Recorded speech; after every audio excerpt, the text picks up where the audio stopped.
오늘 우리가 말씀 나누려는 제목이 은혜 받은 사람입니다. 하나님 아버지의 사랑을 경험한 모든 사람들을 스스로를 은혜 받은 사람이라고 고백해야 한다는 것이에요. 사랑하는 성도 여러분, 저는 하나님의 은혜 없이 저는 이 자리에 설 수 없는 사람이고, 또 하나님의 은혜가 없다라면 앞으로 어떻게 살아야 할지 참 알 수 없습니다. 특별히 그 하나님의 은혜로 인해서 정말 절망의 시기에서 용기를 얻기도 하고 또 다시 설 수도 있었습니다. 그럼에도 그 하나님의 은혜를 경험하지만 또 시간이 좀 지나면 또 쓰러지고 절망하고 불의의 죄가 하나님 앞에 기뻐하지 않는 죄들을 반복하고, 또 주님을 그 모습으로 주님을 실망시킬 때도 주님은 여전히 동일하신 은혜와 사랑으로 용서하시고 받아주시고 용납해 주시면서 위로해 주심을 제가 받았다라는 거죠. 그럼에도 불구하고, 그 은혜를 받음에도 불구하고 또 삶이 어려워지고 힘들어지면 또 쉽게 절망하고 방황하고, 정말 주님을 의심하던 그 도마처럼 주님께서 그 도마에게 오신 것처럼 또 주님께서 찾아오셔서 주님의 그 십자가와 부활의 그 흔적인 그 손을 만져보게 하시는 것처럼 그 피 묻은 손을 경험케 하시고, 그 손을 통해서 치유와 회복을 얻게 하시면서 새로운 은혜를 다시 한번 경험케 하고 주님이 이끄시는 그 믿음의 나라로 나아갈 수 있도록 긍휼을 베풀어 주신 것을 경험했다라는 거예요. 그래서 저는 은혜 받은 사람이라고 고백을 하고요. 그래서 하나님의 전적인 은혜임을 고백하지 아니할 수가 없어요. 하나님의 은혜로 살아왔고 또 살아가는 것을 알기 때문에 오늘도 이 자리에 서서 하나님께, 이 예배 자리에서 하나님께 영광 돌릴 수밖에 없다는 거예요.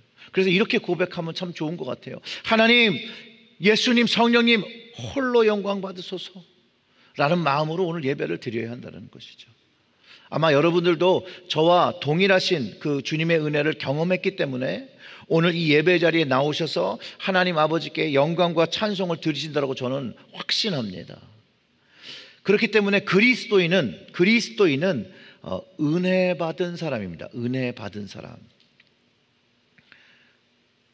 왜냐하면 예수 그리스도로 말미암아 우리가 믿음으로 서 있는 이 은혜에 들어감을 얻었다라고, 그리고 하나님의 영광을 바라본다라고 성경이 기록하고 있는데요. 그 로마서 5장 1절과 2절을 보면 이렇습니다.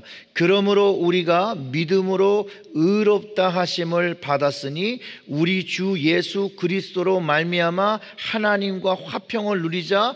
또한 그로 말미암아 우리가 믿음으로 서 있는 이 은혜에 들어감을 얻었으며 하나님의 영광을 바라고 즐거워하느니라. 아멘. 그렇기 때문에 그리스도인들은 은혜를 받은 사람이며 은혜로 들어간 사람이고 은혜에 서 있는 사람이라는 것이에요. 즉 의롭다 하심을 받은 사람이 바로 은혜를 받은 사람입니다. 그래서 사도 바울은 예수 그리스도를 믿는 자는 더 이상 율법 아래 있지 아니하고 은혜 아래 있다라고 말해 주었습니다. 즉 은혜 안에 있는 사람은 율법 아래 있지 아니한다는 말과 같습니다.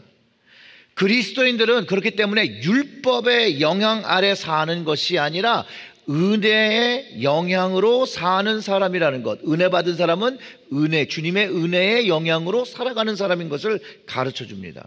사랑하는 성도 여러분, 여러분들은 주님의 은혜의 영향으로 살고 계십니까? 아멘. 오늘 본문이 로마서죠. 로마서는 많은 분들이 어렵다라고 하십니다. 로마서는 어려운 거. 그런데 로마서는 그렇게 어렵지 않습니다. 어려운데 왜 안 어렵다고 하시지? 라고 말씀하실 수 있지만 로마서는 말 그대로 편지예요. 편지. 사도 바울이요, 사람들이 이해하지 못하는 말로 편지를 쓴 거 아니에요. 편지는요, 사람들이 쉽게 이해할 수 있고 쓰는 사람이 자신의 생각을 전달하려고 쓰는 게 편지잖아요. 그래서 바울은 이 로마에 보낸 이 편지를 어렵게 쓰지 않았어요. 신학자하고 목회자만 이해할수록 쓴 것이 아니에요. 외려 로마서는 은혜의 서신이에요. 은혜가 무엇인지를 가르쳐주는 편지고, 그 은혜 때문에 감동과 감격이 있는 편지고, 그래서 이 편지를 읽으면 은혜 받은 사람은 더 힘을 얻고 더 용기를 얻고 더 위로를 얻고 더 힘을 낼 수 있는 그런 편지라는 것이에요. 이 어떤 의미냐면요,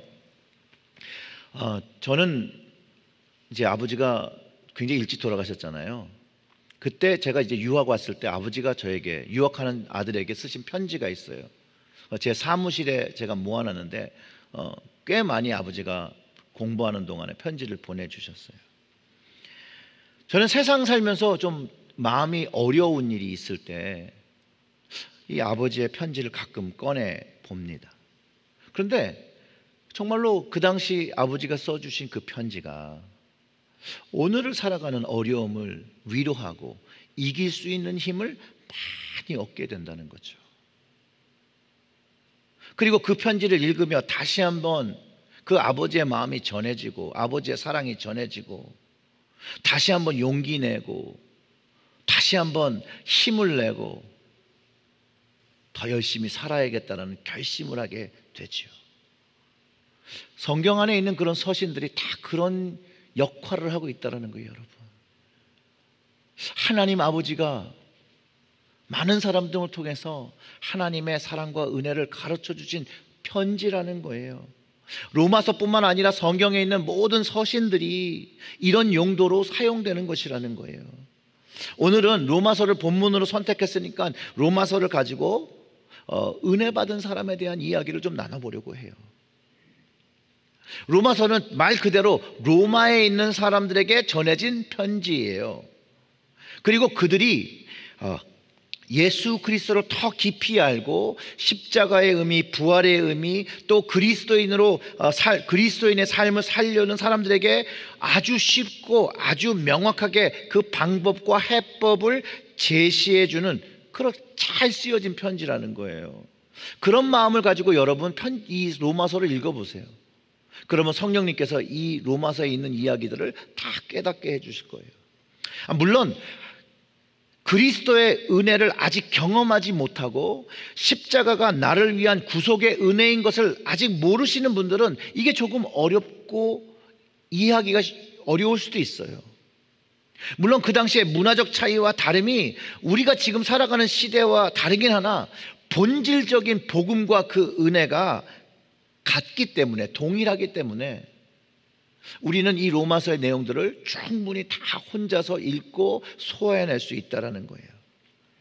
오늘 본문 속에서 율법 아래 영향을 받는 사람들은 어떤 사람인지 먼저 이해를 하고 그 반대적인 개념으로 쓰이는 은혜의 영향을 받는 사람들은 무엇인지를, 어떤 사람인지 좀 살펴보도록 하겠습니다. 사도 바울이 로마서에서 율법이라고 하는 것은 구약 전체의 내용을 포괄해서 말하는 표현입니다.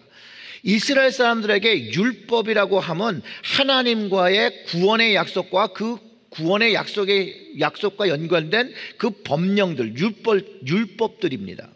즉 구원을 위해서 그들이 지켜야 하고 따라야 할 법령들을 말해주고 있다는 거예요.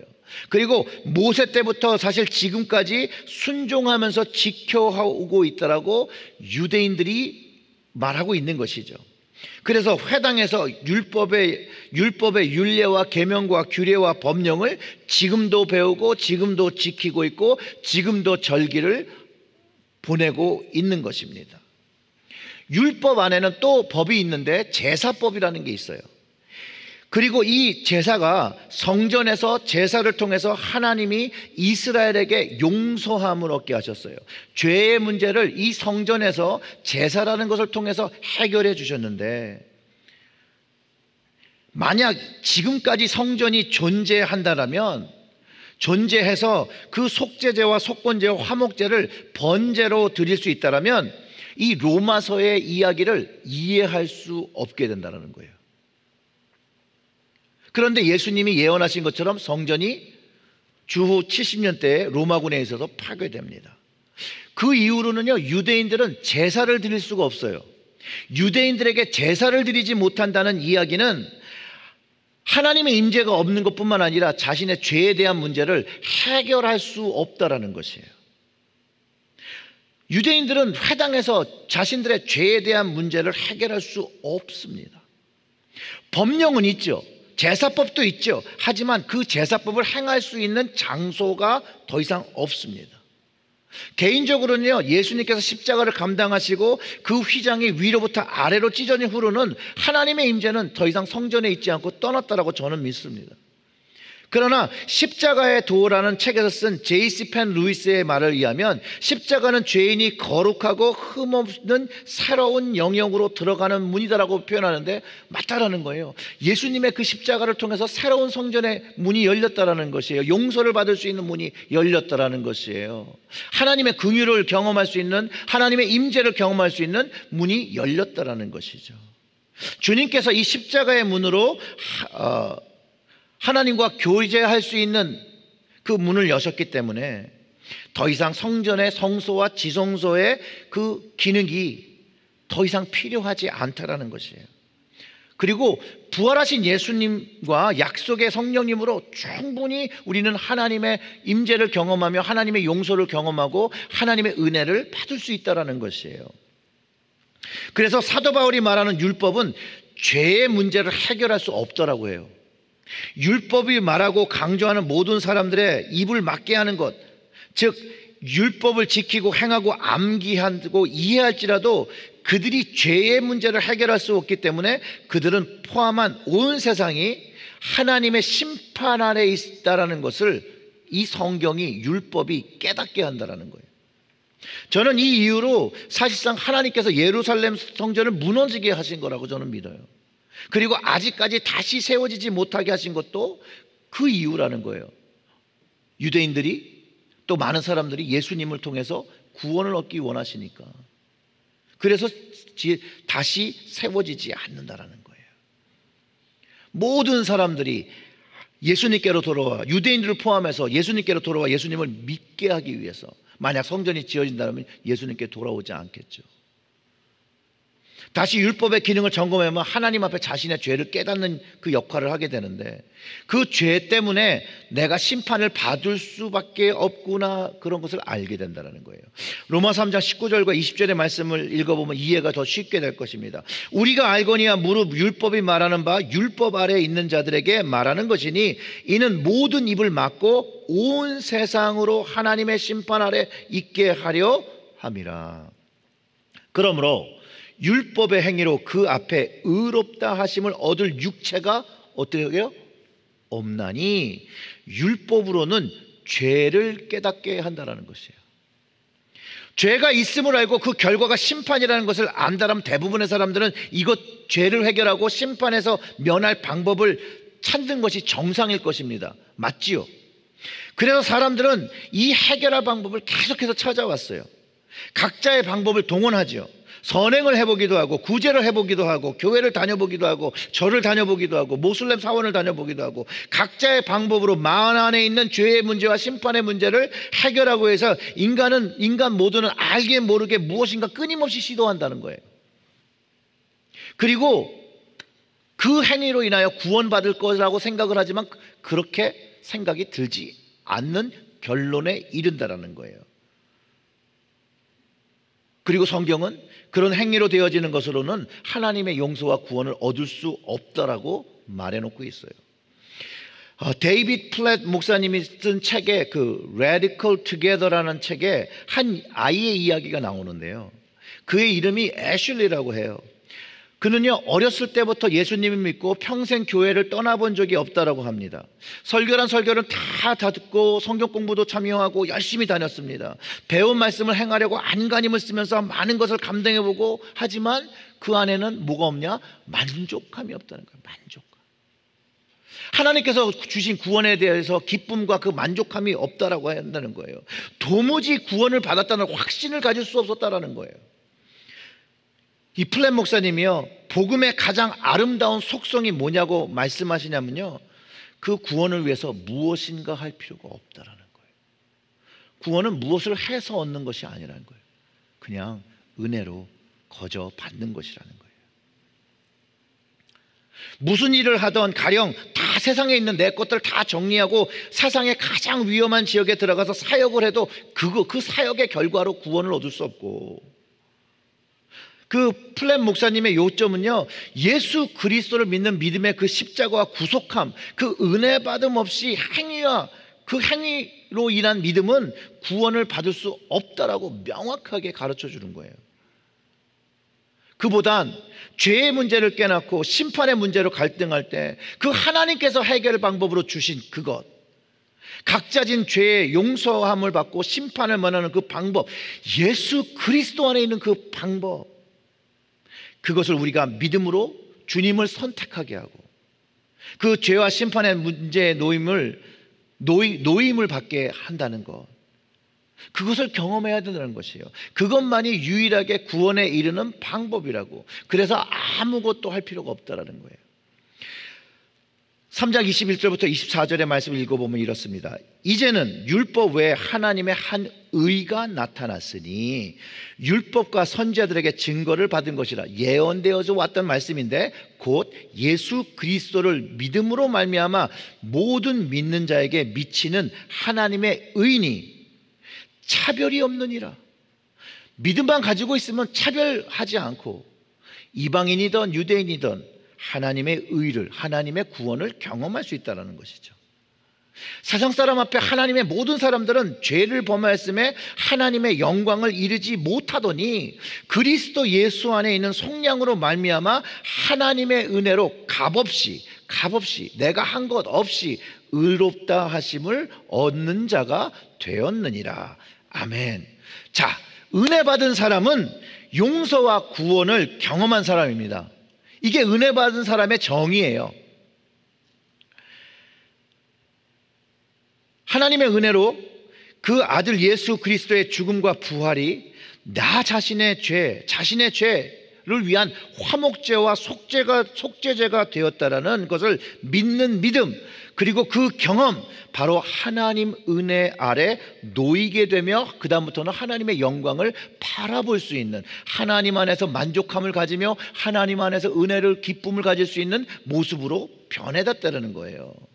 이제 계속해서 그 25절과 26절을 읽어보면 이래요. 이 예수를 하나님이 그의 피로써 믿음으로 말미암아 화목제물로 세우셨으니 이는 하나님께서 길이 참으시던 중에 전에 지은 죄를 간과하심으로 용서하심으로 자기의 의로우심을 나타내려 하심이니 곧 이때에 자기의 의로우하심을 나타내사 자기도 의로우시며 또한 예수 믿는 자를 의롭다 하려 하심이라. 용서받게 하심이라고 말씀하시는 거예요. 즉 하나님의 은혜를 받은 사람은 더 이상 하나님의 심판에 놓이지 않고, 심판은 죄 때문에 받는 거잖아요. 죄가 용서받았으니 더 이상 하나님의 심판을 받지 않고 은혜를 경험한다는 거예요. 그리스도께서 그 죄를 속량하셨기 때문에 그것을 믿음으로 말미암아 은혜를 얻어서 하나님의 영광에 이르게 된 사실을 가르쳐주고 있다는 거예요. 결국 믿음으로 예수 그리스도의 십자가의 용서함을 경험한 사람이 바로 은혜 받은 사람인 것을 가르쳐주고 있다라는 것이에요. 여러분 이해가 되십니까? 주님의 용서는 우리가 구하기 전에 이미 용서해 주신 건데 우리가 믿음으로 그것을 받아들여야 한다는 거예요. 이것을 로마서 5장 8절에서는 하나님의 사랑을 확증해 주신 사건이라고 이해가 합니다. 그 5장 8절의 말씀 함께 같이 읽어볼까요? 우리가 아직 죄인 되었을 때 그리스도께서 우리를 위하여 죽으심으로 하나님께서 우리에 대한 자기의 사랑을 확증하셨느니라. 아멘. 하나님의 사랑은요, 문자로 전해지는 것이 아니라 경험되어져야 된다는 거예요. 그리고 그 경험되어진 것이 문자로 증명되고 있다는 것이에요. 성령님으로 경험되는 것이고 그리고 성령님으로 경험되면 우리가 고백한 것들이 문자로 기록된 것이 전해지는 것이에요. 그래서 요한복음도 하나님의 말씀이 육신되어 우리 안에 거하게 됨을 말하고 있고, 하나님의 은혜도 성령님의 임재 안에서 경험되어진 것들을 바울이 기록해서 사람들에게 알려주고 있다는 것이에요. 그리고 이 은혜가 경험되기 위해서 약간의 매개체가 필요한데, 그 매개체가 바로 우리가 가진 믿음이라는 거예요. 믿음. 바울이요 로마서 10장 10절을 통해서 뭐라고 말씀해 주시냐면요, 이렇게 얘기합니다. 다 같이 읽어볼까요? 사람이 마음으로 믿어 의에 이르고 입으로 시인하여 구원에 이르니라. 아멘. 이게 믿음의 고백이거든요. 즉 믿음으로 선포하면 의의 주체 되신 예수 그리스도께서 지신 십자가로 인해서 우리가 용서하심, 죄가 없게 된다는 거예요. 죄의 문제가 해결해서 의롭다 하심을 얻게 된다는 것이에요. 그 의롭다 하심을 말해 주실 때 우리는 구원받음을 확신하게 된다는 것이죠. 그리고 이 구원을 경험하는 데는 순간에 이것을 경험해요. 아, 이 구원은 내가 뭔가 해서, 내가 무엇인가를 했기 때문에 얻을 수 있는 것이 아니라는 것을 확실하게 알게 된다는 거예요. 그리고 이 구원받은 것을 내가 한 것이 아니기 때문에 내가 이것을 자랑할 수도 없는 것이라는 것을 알게 된다는 거예요. 그냥 하나님께서 그냥 주신 거라는 거예요. 자랑할 것은 하나님의 은혜, 그냥 하나님께서 그냥 주신 것에 대해서 감사함을 표현한다는 것이죠.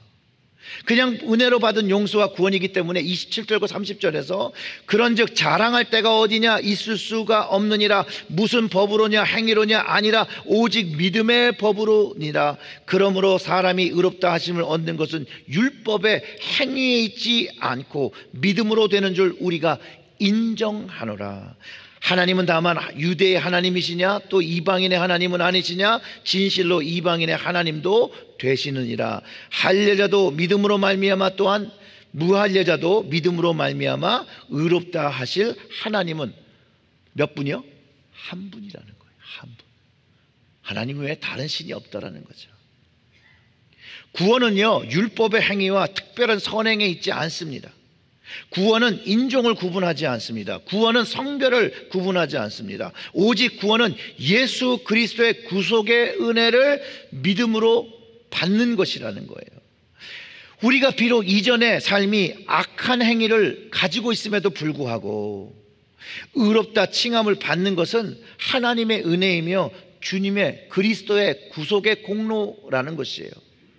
믿음으로 의롭다 칭함을 받았다는 것은 계속해서 구원받은 자의 모습으로, 거룩한 백성의 모습으로 살기 위해서 그 이후에 선한 행실, 주님을 닮아 살아야 한다는 것이죠.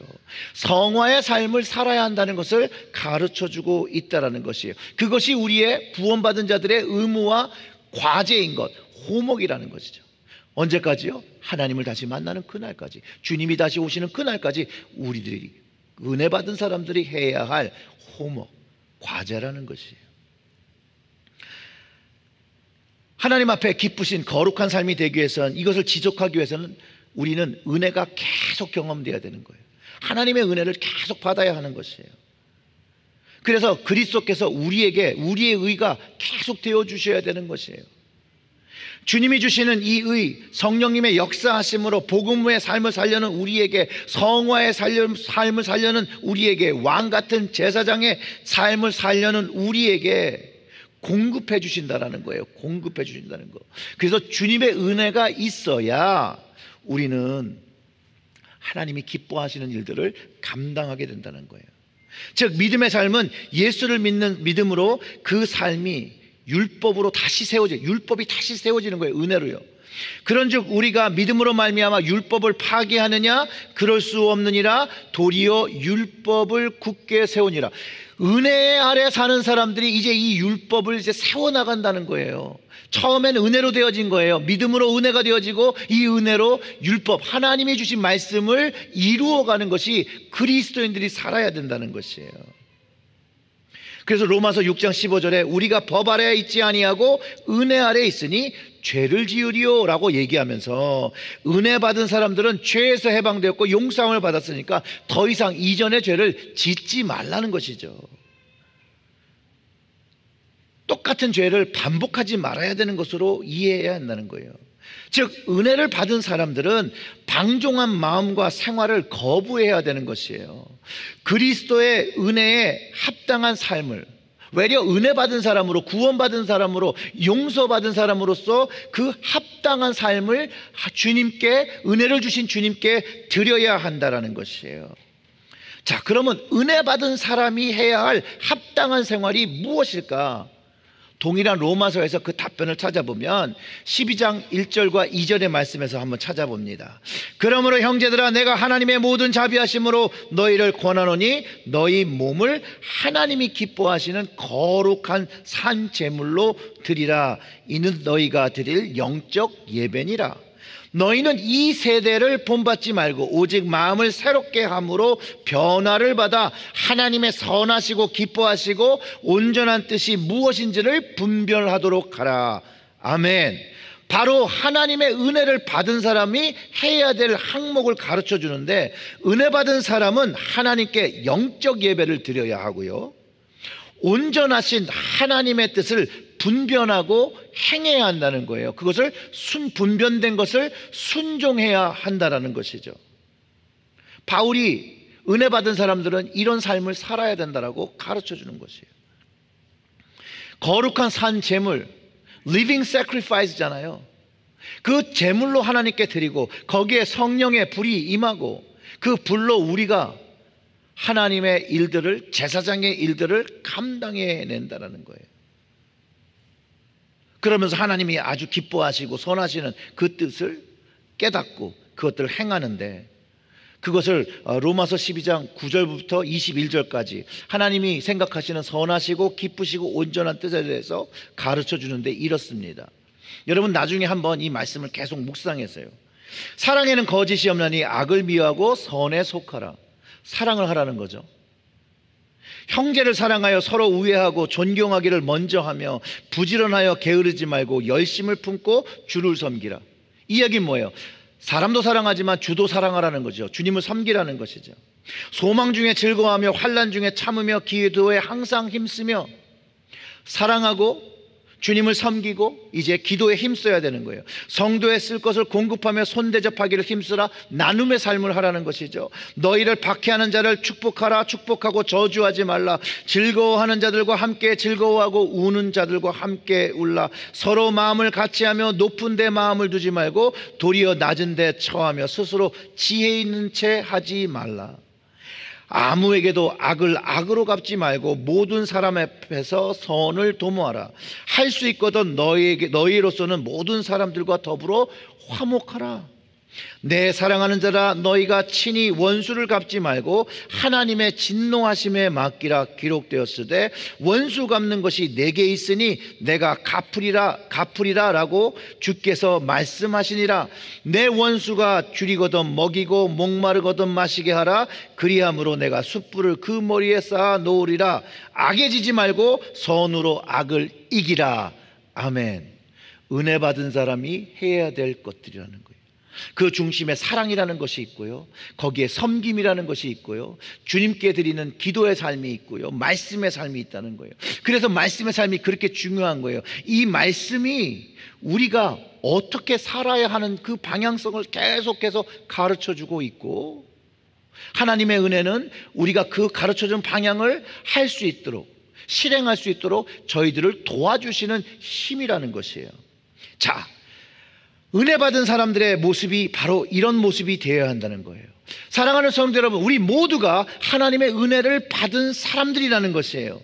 그런데 은혜를 받은 것에서만 그치면 안 되고 은혜를 받은 사람으로서의 합당한 삶을 살아야 한다는 거예요. 그리고 주님께 감사가 넘치는 예배의 삶을 드려야 하는 것을 가르쳐 준다는 것이에요. 그 은혜 받음이 감사함으로 되어질 때 예배의 삶도, 섬김의 삶도, 나눔의 삶도, 십자가의 삶도, 복음의 삶도, 사랑의 삶도 모두 우리가 기쁨으로 감당할 수 있게 된다는 것이에요.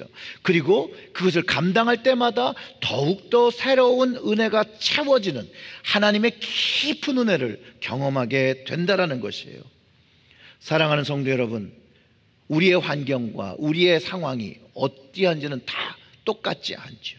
그러나 그것이 각기 다 다를지라도 여러분들이 하나님으로부터 은혜 받은 사람이라는 것을 꼭 기억하시고 은혜 받은 자의 합당한 삶, 그것을 위해 늘 하나님의 은혜를 구하고 그 은혜가 가슴 속에서 여러분들의 삶을, 여러분들이 그 은혜 아래 이끌어져 가는 삶을 살아가실 수 있도록 늘 하나님께 힘쓰므로 나아가시기를 주님의 이름으로 축원합니다. 아멘. 우리 다 같이 좀 기도할까요?